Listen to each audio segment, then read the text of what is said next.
क्या आपके शहर में भी गैस सिलेंडर के लिए लंबी लंबी लाइनें लगी हैं? क्या आपके आसपास के रेस्टोरेंट्स अचानक बंद हो गए हैं या वहां खाना इंडक्शन पर बनने लगा है? पिछले कुछ दिनों से पूरा देश ऐसी खबरों में घिरा पड़ा है। पूरे देश से ऐसी खबरें आ रही हैं कि गैस सिलेंडर की भारी किल्लत हो गई है, लोग डरे हुए हैं, रात रात भर लाइनों में खड़े हैं।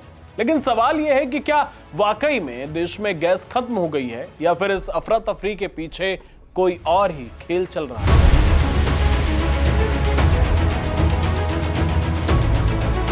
अमेरिका और ईरान के बीच युद्ध से आ रही खबरों ने पूरी दुनिया को हिला दिया और अब इसका असर हमारे किचन तक पड़ने लगा है। स्ट्रेट ऑफ हार्मुज समुद्र में संकरा रास्ता है जहां से बड़ा हिस्सा तेल और गैस का आयात किया जाता है।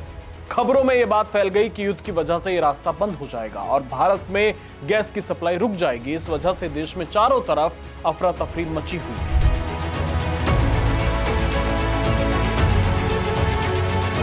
ये सच है कि आयात में थोड़ी बाधा जरूर आई है, लेकिन स्थिति इतनी भी बुरी नहीं है कि सिलेंडर मिलना ही बंद हो जाए। भारत के पास पर्याप्त स्टॉक है, फिर भी लाइनें कम क्यों नहीं हो रही हैं? हमारे देश में खबरों से तेज अफवाहें फैलती हैं। जैसे ही लोगों ने सुना कि गैस बंद होने वाली है, सब के सब अपना सिलेंडर लेकर गैस एजेंसी पहुंच गए। पैनिक मच गया। जिनके पास एक सिलेंडर भरा हुआ रखा था वो भी दूसरा भरवाने पहुंच गए। लोग दो दो तीन तीन सिलेंडर स्टॉक करने लगे। अगर हर कोई अपनी जरूरत से ज्यादा सामान एक साथ खरीदने लगेगा तो सिस्टम पर दबाव तो बढ़ेगा ही। इसी वजह से गैस एजेंसियों पर भारी डिमांड बढ़ गई है और आम लोग जिसे वाकई गैस की जरूरत थी उसे खाली हाथ लौटना पड़ा। इस संकट के बीच कुछ लोग ऐसे भी हैं जो आपदा में अवसर तलाश रहे हैं, यानी काला बाजारी, ब्लैक मार्केटिंग करने लगे हैं वो लोग। कानपुर में रेड के दौरान एक घर से 46 घरेलू डोमेस्टिक एलपीजी सिलेंडर बरामद हुए। एक तरफ लोग लाइन में लगे हैं और दूसरी तरफ घरों में सिलेंडर डंप किए जा रहे हैं।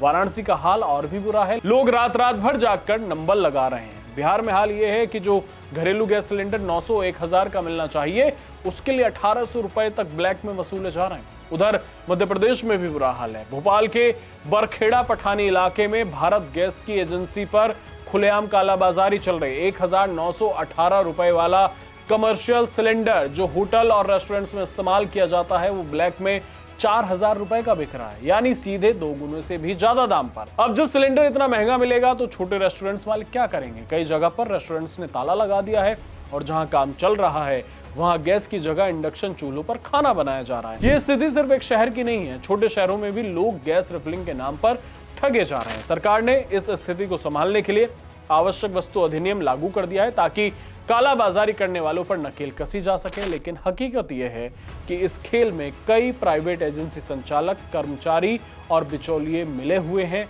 देश में गैस की कमी नहीं है जितनी दिखाई जा रही है। ये संकट 70% अफवाह और कालाबाजारी की देन है। आप समझिए कि ना तो गैस की कमी है और ना ही किसी तरह से सरकार ये कह रही है कि गैस की आपूर्ति नहीं हो पाएगी। हमारे रूट्स अभी पूरी तरह से बंद नहीं हुए हैं, हमारी जो सप्लाई है वो चल रही है। लेकिन कुछ लोग, आप मान लीजिए कि आप 1 महीने में एक बार सिलेंडर भरवाते थे और अब आप क्या कर रहे हैं कि आपने देखा कि लंबी लाइनें लग रही हैं, गैस खत्म होने वाली है, तो आपने 10 दिन पहले भरवाया था, आप फिर से गैस भरवाने पहुंच गए हैं। तो इस तरह से माहौल खराब किया जा रहा है। कुछ लोग कालाबाजारी कर रहे हैं। तो हमारी आपसे अपील है कि आप घबराएं नहीं और जरूरत से ज्यादा स्टॉक ना करें। अगर आप पैनिक में आकर सिलेंडर जमा करेंगे तो आप अनजाने में ही सही लेकिन कालाबाजारी कर रहे हैं, कालाबाजारियों की मदद कर रहे हैं। इस वीडियो को अपने दोस्तों और रिश्तेदारों के बीच ज्यादा से ज्यादा शेयर करें ताकि पैनिक कम हो सके। गैस की कोई कमी नहीं है, आप लाइनों में मत लगिए, स्टॉक मत करिए। डिटेल न्यूज इंडिया को सब्सक्राइब जरूर कर लीजिएगा। धन्यवाद।